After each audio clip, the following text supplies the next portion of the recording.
camera, I think. Okay, the Court of Appeals is now in session. Welcome to the Utah Court of Appeals. Nice to have you with us today. We are here in the matter of State of Utah, Interest of C.Z. Can I have counsel enter their appearances for the record before we begin? Let's start with Ms. COEBERGH. Colleen COEBERGH on behalf of the appellant. And for the state? John Peterson, Assistant Attorney General for the State of Utah. And the guardian ad litem? Martha Pierce, Attorney Guardian ad litem. Thank you. Welcome all today. I wanted to mention at the outset of this argument that you are probably well aware that in May, the court issued an order setting this for expedited consideration under Rule 58A, and you filed your briefs just as we would expect, but unfortunately, the case was inadvertently put onto our regular at-issue list, which is why it did not come to a panel until now, even though that briefing order indicated that it would be heard in September. I just wanted to assure the council and the parties that we understand that time is of the essence in these cases, and we apologize for that error. This should have been heard in September. In the future, if you see something like that happen, please don't hesitate to call Lisa Collins. We will get it fixed long before now. But this was our error, so we apologize. And I also wanted to assure you that we are going to expedite the decision. So we will get a decision on this case as quickly as possible. So again, our apologies for the snafu on scheduling. Now, I don't know if you've all argued before the virtual Court of Appeals before. Of course, we're holding arguments like this because of the pandemic, and we'll be doing so at least through the end of June. It works just like a regular argument. Ms. COEBERGH, you since you can see everything, you'll be able to see your clock count down. These arguments are being recorded and live streamed. So please speak clearly, announce who you are and who you represent each time it's your turn to speak so that the record is clear who's speaking. And generally, we will all keep our microphones on mute while we're not speaking. It really helps with the feedback, and that includes the judges. Generally, what we will do is give you a little hand signal when we want to jump in with a question. And we'll try to let you finish your thought and then pause for us to answer a question. If we may jump in if you happen to not notice our hand, but we'll try to not speak over each other. And if you have any problems with any technical issues along the way, just let us know, let Lisa know, and we will pause the proceedings and we'll take care of it and certainly won't hold that against anyone's time. Are there any questions about the proceedings today? All right. With that, then, Ms. COEBERGH, we are ready to hear your argument. Oh, and I'm sorry, one other thing.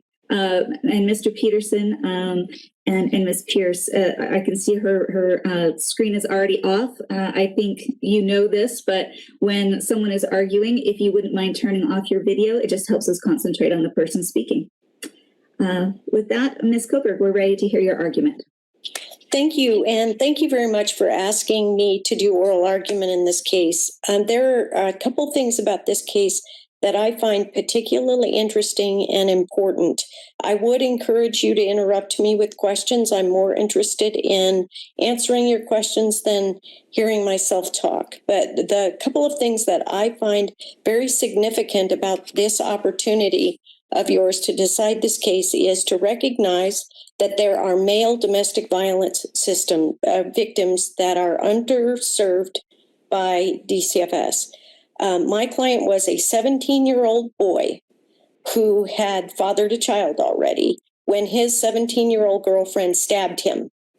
And we look at domestic violence as a woman's issue. It is a man's issue as well. And I would say that the point of a knife is a great equalizer as it relates to the relative strength between men and women. Not to over dramatize this situation, but it was an aggravated assault. My client was able to see his insides coming out in front of him during that violent attack. What occurred then was, of course, the Division of Child and Family Services got involved, filed a petition. Very important to keep in mind that the finding related to my client was dependency, that the child was in need of supervision and assistance from the state due to no fault of his. And that really drives the bus and should drive the bus as it relates to any proceedings that follow. DCFS's services, yes, Your Honor. His circumstances are compelling and I'm sympathetic, but I wonder at what point the needs of this very young child override the needs of an older child, namely your client. Well, thank you for the question. He actually became an adult a year or so into the case. I'm not in any way asserting that he should be treated better because he was 17, but more to kind of set the stage that when DCFS provides services and they need to be reasonable, that the particulars of the person need to be taken into account. So his young age and his victim status really should have driven the services he got. And I'm not saying that the division didn't want to, but there is a lack of comprehensive services for male victims, whether it's yes, Your Honor. I didn't understand you to be raising a challenge to the reasonableness of the services provided in this case. Is that part of the challenge on appeal? Not per se, but I do want to, because it colors the court's findings as to whether he's an unfit parent. I want to point out that normally, for example, as I've stated in my brief, there is no way that the division would allow a female domestic violence victim to live with her perpetrator. And in this case, the division not only allowed it, encouraged it, more violence transpired. And that is important when you consider that at trial, the division then tried to argue, well, you know, he took the mother to a visit. So therefore, they have an unhealthy relationship. He did everything he was asked in his service plan, the individual therapy, to correct what the therapist said would be a lifetime situation of dealing with that trauma. I thought there was a no contact order in this case, that the court only allowed for contact between the mother and father for counseling. Do I misunderstand the facts? I believe there was a no contact order initially, and every hearing after that, and I would encourage the court to look at the record if you care to, every hearing after that, contact between the parents was discussed, including that the division encouraged the father to live at the mother's house with the maternal grandmother because they had no place else for him to be. And the division didn't like his home because there were a couple visiting uncles that smoked marijuana. So they actually encouraged him to live with the mother because they had no other alternatives for this 17-year-old father. And the Thanksgiving domestic violence event occurred, and they still allowed him and encouraged him to live there. So that, I understand that, but it just goes to show you how glaring the indifference to his victim status is the court knew it the whole time, was reminded every single time that even the division was allowing and encouraging contact, even asserting that they should go to therapy together, even after he made it clear he was not going to be with her. They had as a part of his service plan that he should have therapy with his abuser. And I want to focus on the fact that he did comply with his service plan. And the service plan was to correct, again, nothing, because the child was found to have been dependent related to him.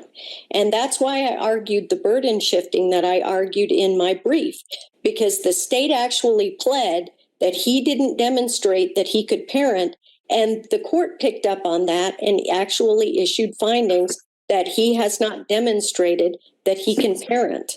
And in fact, the caseworker testified, Well, I wanted to know what he was going to feed the child. I wanted to know where he was going to take the child during visit. And her quote was, quote unquote, to demonstrate parenting. And I assert to the court that it is not my client's duty, nor was it ever his duty, to demonstrate that he could parent. He was never found to have been deficient in parenting. It was the state's burden to prove that he could not parent, and they utterly failed. Let me ask you a question. Let me have you focus in on the ground for termination of D1.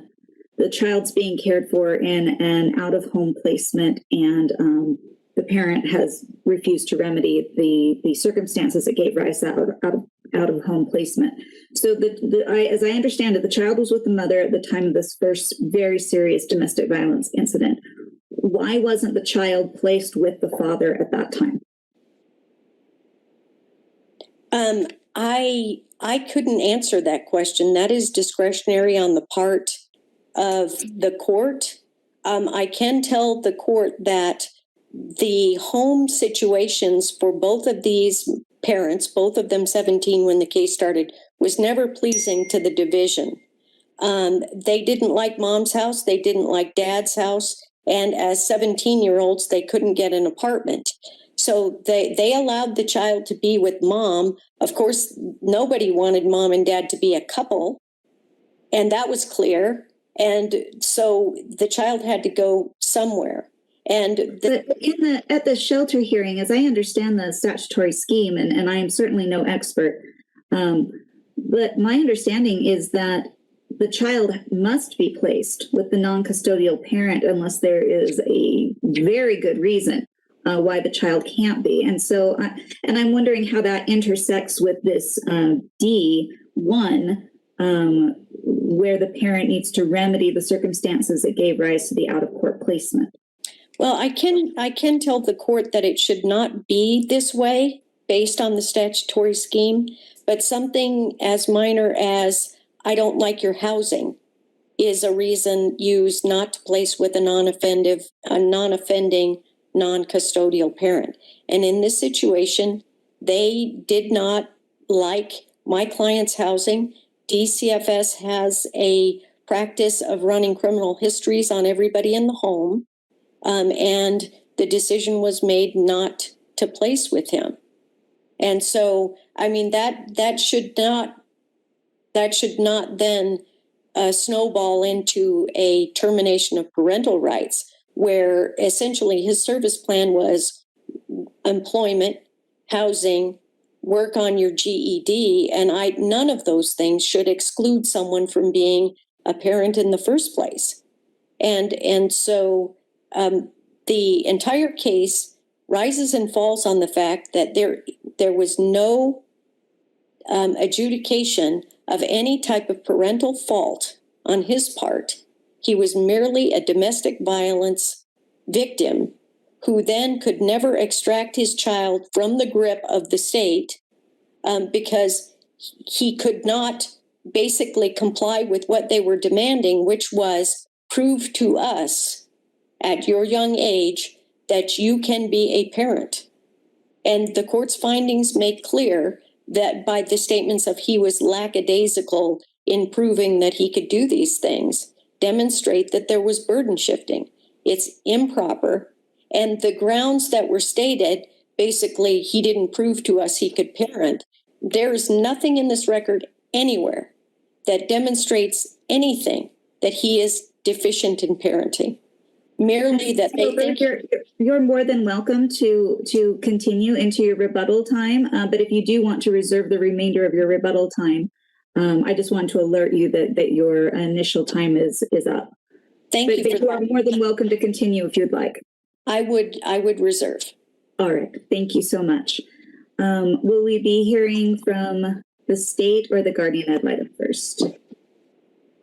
All right, me. Ms. Pierce, thank you. Okay. May it please the court, Martha Pierce, attorney guardian ad litem. Ms. COEBERGH's argument might have more merit if this were an original petition, but it wasn't. At the time of the petition, father did not have the parental presumption. He had lost that. And a dependency doesn't mean that he is a capable parent. a dependency rebuts the parental presumption just as much as anything else. And in fact, the concept of guilt is not helpful in the area of child welfare because we're looking at issues of competency and fitness to parent, not really guilt. We're looking at whether something is fixable. And in fact, most states, a lot of states don't even look at guilt. They just adjudicate the child as a child in need of services. So at the time of trial, he didn't have the parental presumption, and he was under active court orders to show some of these things, to demonstrate his parenting, to demonstrate that he could do these things. And I have to take issue with some of the facts that Ms. COEBERGH alleged. At the time of the Thanksgiving incident, the court said, and this was at the request of counsel, that they could be together for purposes of therapy. And counsel was at every single review hearing. There were at least 6 of those after disposition. So at all times, he had assistance of counsel. Everything counsel asked of the court to change about the service plan, the court complied with. Issues of whether the parents would be together or not was often discussed, and counsel raised no objection to that. But the biggest danger to the child was father's insistence on remaining in a toxic relationship. If father could see his guts coming out at the time of the stabbing, that means the child could too, because the child was in mother's arms at the time of the stabbing. And the stabbing never woke up the father to how toxic this relationship was. And indeed, at the very end, we saw that even when he exercised visits, maternal grandmother drove him there. He was with mother. He was totally enmeshed in that family. And that's the most toxic situation he could offer to that child. So even the very basic thing of safety and keeping the child from being traumatized, he could not comply with. He kind of wanted to go along for the ride in terms of being a parent. And in this case, the child needed a hero, and he could never be that hero for this child. Can you respond to the argument that the court and DCFS approved of him living with the mother? Is that the case? I thought there was a no contact order in place. Non-contact order, and in counsel's brief, she cites to the safety plan after the Thanksgiving incident. And I looked at the state safety plan, and there was nothing in there that suggested there was an approval that they lived together. And I think that would have been quite a shock to the court. And whatever the division did or didn't do, it wasn't the division that called the shots, it was the court. And the court at almost every review lectured these young people and said, look, I think being together is a bad idea. And if you go together, then you pretty much are hitching your wagon to the fate of mothers. So he was often counseled about that. And it was so, yeah, I don't think there's any factual merit to saying that the division encouraged it or that the court sanctioned it. And if that were true, he had counsel at every single hearing to make an objection and to say, this is how we should structure this case. So can you help me understand? I'm trying to figure out, one, why the child wasn't placed with the father at the outset, and then two, under what circumstances does a parent have to comply with a service plan? And I guess the third point is, under the statute, it says failure to comply with the service plan isn't itself a ground for termination. And so how does all of that work together in this case? Well, I think you always, when you look at fitness, you have to look at the needs of the child. And at the shelter hearing, father was going back and forth between his father's house and wherever mother was. And at the time of the shelter hearing, he didn't have his declaration of paternity yet, so it was unclear whether he was legally the father. But he never was in a position to take the child. He never was in a position. He never asked to have custody of the child. So, and in terms of the service plan, of course he's under an obligation to comply with the service plan. That's a court order. That's part of it, was to help him get himself competent. And he had 2 years of reviews, of assistance. In fact, one time the judge said that the caseworker was hounding him because she was so much in his life, trying to help him along, trying to help him to become a good parent. So yeah, his being able to parent has to do with the child's needs. And the child had a need. The basic need was for safety and a place to stay. And he could never offer the child those things. Does that answer your question? Yes, almost. But talk to me about that subsection 2 that says the court may not terminate the parental rights of a parent because the parent has failed to complete the requirements of a child and family plan. Okay, well, that has to do with, you can, even if you don't, because we're not really looking at checking things off a list. That is very helpful in terms of measuring how things are going. But ultimately, you're looking at fitness. You're looking at, is this parent fit and competent to parent this child? So it can't just be, well, you didn't do everything on the plan, and therefore we're going to assume you can't be a good parent. You have to look at the things at it substantively.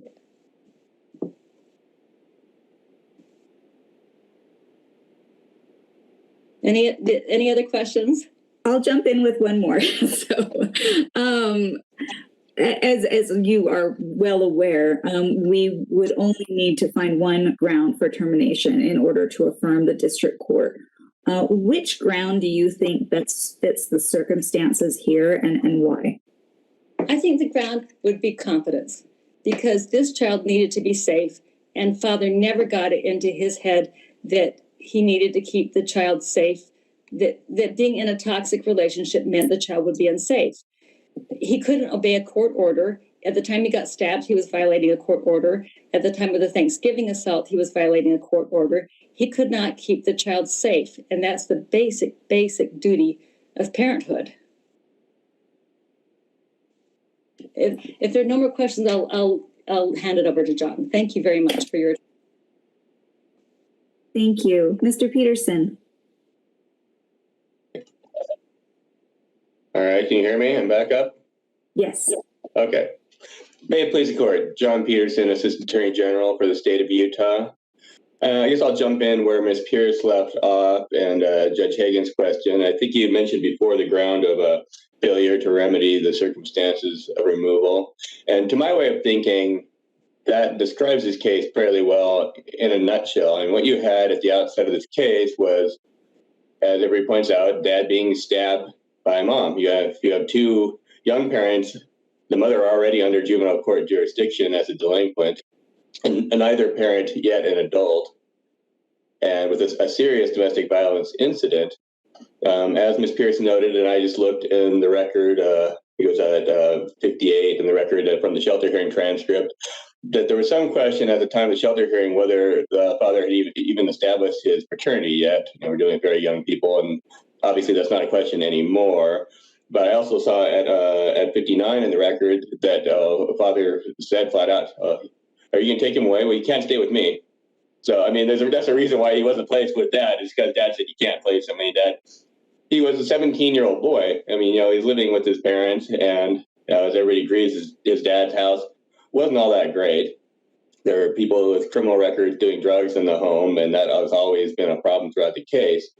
And so I disagree when Ms. COEBERGH says that everybody encouraged him to stay with his mom. Nobody encouraged him to stay with his mother. His own counsel repeatedly argued, if you look through the transcripts of the hearing, they all said this is a terrible idea, but everybody realized they kept getting together. So like, well, if they're going to be together, we should at least try and do something about it. Maybe we can get them in therapy, and maybe we can try and improve this dysfunctional relationship so that they see, bound and determined to make it happen.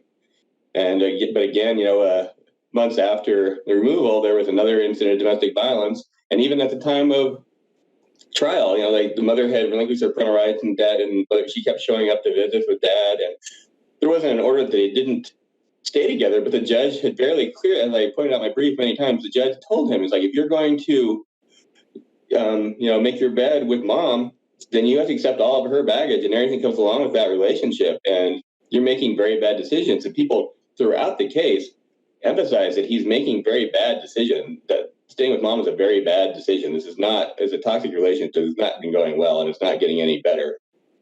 I mean, and at the end of the case, mom finally relinquished because she realized that she wasn't getting any better, and she gave up her parental rights. And, as the judge noted at the end of the case, he was an adult, but he was just barely an adult. And I disagree that there was any burden shifting to father. What you have is somebody who started out this case wholly unprepared and unwilling to be a dad, and who never showed that he could do the basic things like hold down a job, have a safe place to live. He they suggested that he was not treated properly. He didn't get the services he needed as a domestic violence victim. They got him into therapy, but he wouldn't go. Yes, Judge Orm. I take your point about the inability to secure appropriate housing, but my recollection from the briefs was that he did a pretty darn good job maintaining more or less steady employment, culminating in his working as a supervisor at a bakery. Yes, there were some periods, I guess he's not much beyond being a minimum wage worker, maybe with the supervisor position he is. But while jobs came and went a little bit, as is not uncommon in that socioeconomic demographic, one job quickly followed on the heels of another, and he did not appear, to me at least, to have a long-standing pattern of unemployment. He seemed to be doing a pretty good job about maintaining employment. Do I have that wrong? No, I would agree that overall, given his young age and stuff, that I think the judge found that he did. I mean, while he maybe could have communicated with the division a little bit better and could have shown what he was doing a little bit better in that regard, that I think the judge did find that that was one thing he was fairly successful on, is he did generally maintain employment. So yeah, he can't really be faulted for that. Yes, Judge. And by the time of the final hearing, he also had a safe place to live. Is that right? It appeared that he probably did. I mean, it was a little like he said, I don't know what my address is. I think my landlord's name is Bob or something. I mean, like that. It was a little more vague than one might want. I mean, I think if you can't tell somebody what your address is, do you actually have a place to live? I mean, maybe he just got it, but I mean, it was. But I think the problem is how long it takes. Again, we're dealing with a young child, and he had the full, I think it was 16 months of services. I mean, the child was removed so young, and I mean, the judge made a finding, and I can't remember exactly which paragraph it is off it, but that the vast majority of this child's life, he's been living with, the foster parents. Those are the people that he knows as his parents. He sees Dad. Dad was actually pretty good about visitation too, I'll say, but he was not very good necessarily about always contacting the division to set up his appointments. Yes, Judge Appleby. It sounds as though you acknowledge that he was pretty much continuously employed at one thing or the other, but isn't it also the case that he was not paying child support? He was not. I mean, he was making some money, and I mean, that was definitely one of his failings, and it calls into question what his ability is going to be to provide for himself and a child going forward. I mean, it's definitely the expenses are going to increase dramatically when you're barely getting by. And I think that's the question is, I mean, as the judge found, he was in a lot of respects a typical 17 then 18-year-old young man, but he was atypical in the fact that he was also the father of a baby child, and so his responsibilities were much larger than a normal teen. Yes, Judge Hagan. And perhaps this is, I just haven't seen a case like this before, but I was just hoping you could kind of walk me through how this is different or how this is the same. So normally, of course, we see a child taken away because, there's some kind of a neglect or abuse or dependency. They don't have a place to live or they're not being cared for properly. And then the parent has to remedy those circumstances. But here, where the child was put into DCF custody from the mother's custody based on what the mother did, and there wasn't any adjudication, it sounds like at the shelter hearing, with respect to father, why is the father under the obligation to follow these circumstances? Why doesn't the father have the presumption that he is a fit parent and doesn't have to follow the service plan and demonstrate fitness to the court? Why don't we presume that he is fit? I would say that, to my way of thinking, I notice I am out of time, so I assume you'd like me to answer your question, even though you might have. Thank you. It's not, to my way of thinking, of an unusual case, we have a lot of times, I mean, it's more typical in our society that you have mothers as primary caretakers. And there's a lot of fathers who nominally are fathers, but they're sort of waiting in the wings and they've never really been fundamentally engaged in the raising of a child. And all of a sudden, the mother fails dramatically, and then they jump in, and here I am, and are you ready to be a dad? Not really. You know, I've got some odd jobs. I'm living with my dad, and do you really want to be a dad? It's not, you know, it's not 100%. Oftentimes, they're hopeful, and which may be the case in this case, that the mother will get back on her feet, and she can resume the primary parental role, and he can assume the secondary dad role in the case. And I mean, as for the adjudication, I mean, he wasn't adjudicated at fault, but he was adjudicated dependent. I mean, at the time of the shelter hearing, it wasn't 100% clear that he was the father until they found the voluntary declaration of paternity. I mean, it became clear he was the father, but he also admitted at the shelter hearing that he can't take the child. I'm not in that position right now. And if you look at the shelter statute, section 78A 307 2A, I believe, it does say specifically that that the court must look to see if, when removed from one parent, if there is another fit parent, and the court must place with that parent unless it would be unsafe or detrimental to the child. And in this case, when the dad just flat out says, "I can't take him," then that seems to pretty much satisfy that it would not be safe. I mean, and they really, as the judge said many times, he said, "This service plan in this case wasn't a tricky service plan. It's like, you need a place to live, you need a job, you need to deal with this problem with mom." I mean, and the idea that he wasn't given appropriate assistance as a male domestic violence, everybody said, "Okay, we should get you some therapy," and okay, here it is, but he won't go. And they nagged him every hearing. The judge is like, "You got to go to therapy." His counsel said he's got to go to. I mean, even his own counsel said he's not doing a very good job of going to therapy. He got kicked out of the first program, Silverado. He finally started doing a little better in the Amethyst program, but it wasn't 100%. And his domestic violence training apparently didn't. I mean, his Amethyst therapist kind of contradicted her report. I mean, she brought in a report that said, "Well, he's not doing very well." And then in court, she said, "He's doing pretty well. He seems to understand DV." Well, he keeps going back to mom, so he doesn't seem to understand it very well.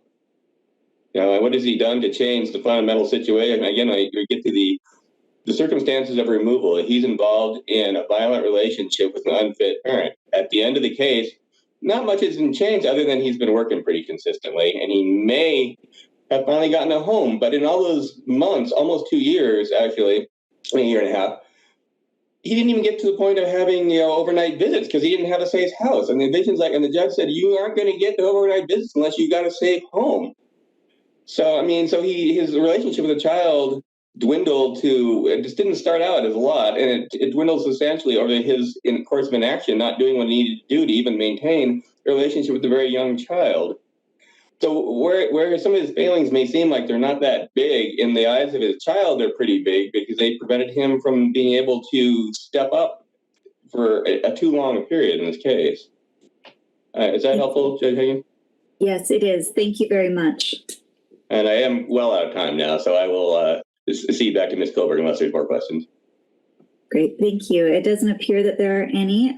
Ms. COEBERGH, if you would like to begin your rebuttal, I believe you have, was it 8 minutes that you reserved? Yes, I was just waiting for the clock to correct. This is like basketball at this point. I got to get my shot off before the Go right ahead. buzzer sound.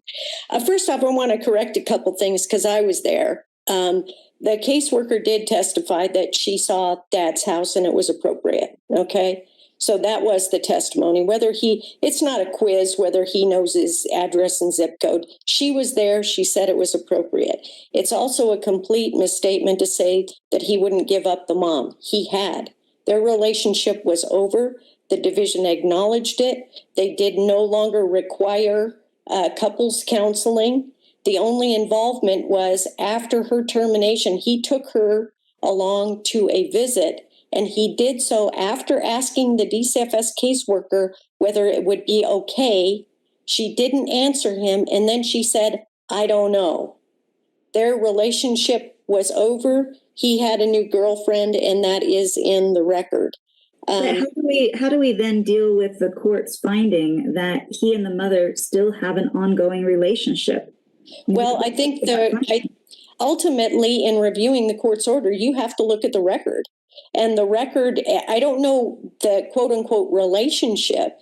That term can be very broadly interpreted. Certainly, they have a relationship in the sense that they are biological parents of the same kid. They have a relationship as former lovers and things of that nature. They had a relationship that he could say resulted in her being at a visit, but that relationship need not be interpreted by the court, the use of that term, to be an ongoing romantic relationship. I think the court would expect that if he gets his child back, that, the mom probably will make attempts in the future to at least know how the child is. So the use of that term, certainly that's what the court says in the next sentence after that they still have an ongoing relationship, is that he would likely allow the mother to parent the child. And isn't that the court's concern, is that the mother has relinquished her rights? The mother, I think everyone concedes, is unfit.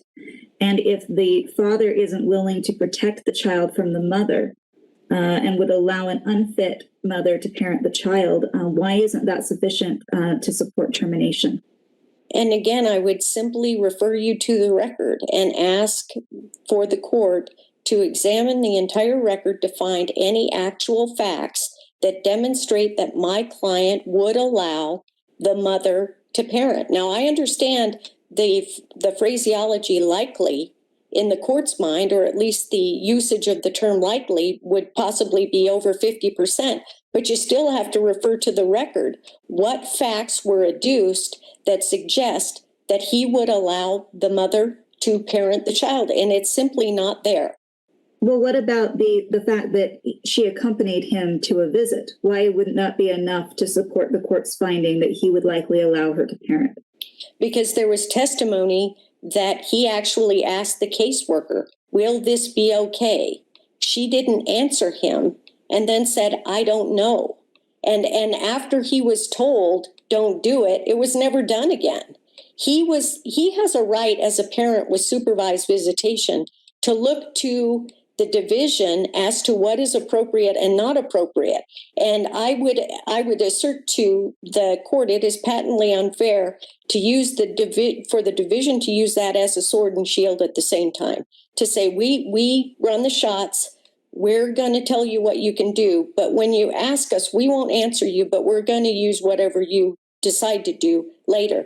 They were providing her visitation up until weeks before that when she relinquished.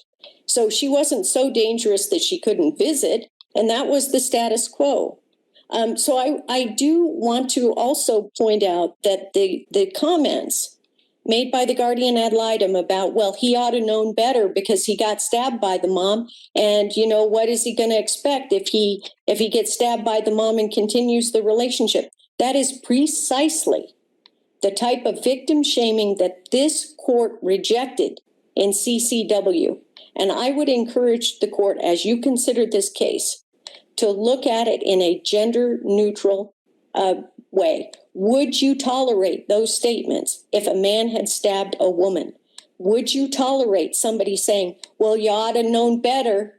And would you criticize the method, mode, and speed at which they obtain treatment?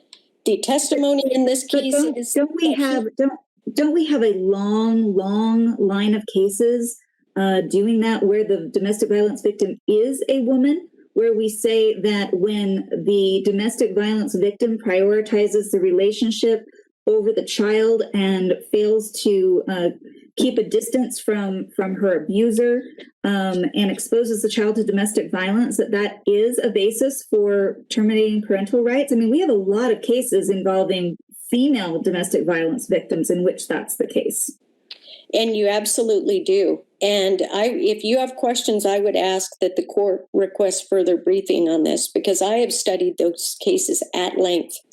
And the cases in which women are terminated for that, it is a chronic and repeated situation where they expose the child to domestic violence. Here, he was stabbed before he had any introduction to the juvenile court. She was a delinquent. He wasn't. He was stabbed And then when the division had no housing for him because he was 17. So remember, the service plan is about housing. You have to have housing. And it is a double-edged sword to say you've got no money, you're a blue-collar worker, but get housing and we can't get you housing, then what are you going to do? You can't be homeless. Okay, you're living with her. The domestic violence incident happened in Thanksgiving 2018. She was cited. He left the next month, was never with her again. So the facts in those other cases support a chronic and repeated exposure to domestic violence. Here, he got treatment. His therapist from Amethyst testified he was successful in treatment, and he never, ever had another domestic violence issue with the mother. So that was a long period of time between that December 2018 incident where he broke it off with the mother shortly after that and never did it again. And there has to be some reward, and that's what the system is all about, learning not to be a victim, learning to protect children from domestic violence. He did that. He had succeeded in the therapy. And your question about, well, why does it say that you can't be terminated if you don't follow a service plan, but then we're being encouraged to terminate because you didn't follow a service plan? That is precisely where a case like this is the examination is important. He hadn't done anything wrong when the case started, but they give him a service plan. Sure, everybody can improve, and you clearly need therapy because you just got stabbed.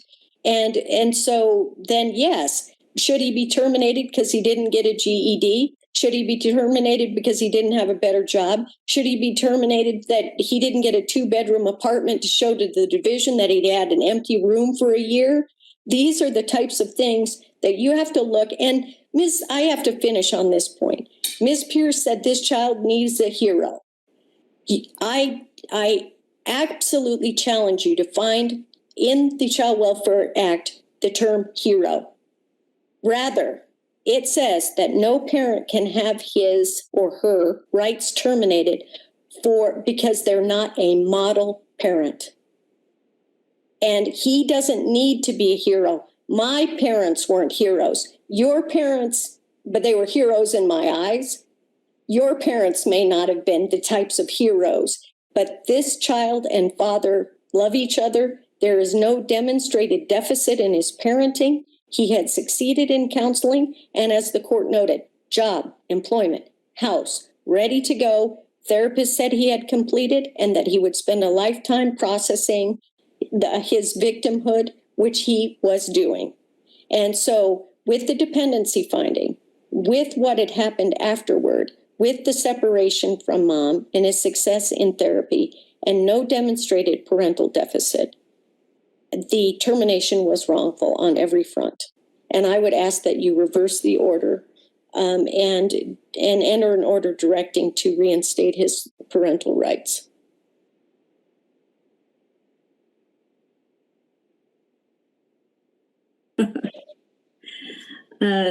Thank you. And Ms. Pierce, would you like to join us again? Thank you, counsel, for your arguments today. They were very helpful. We will take this case under advisement. And as I mentioned, we will do our very best to expedite this decision and issue a written opinion as soon as we possibly can.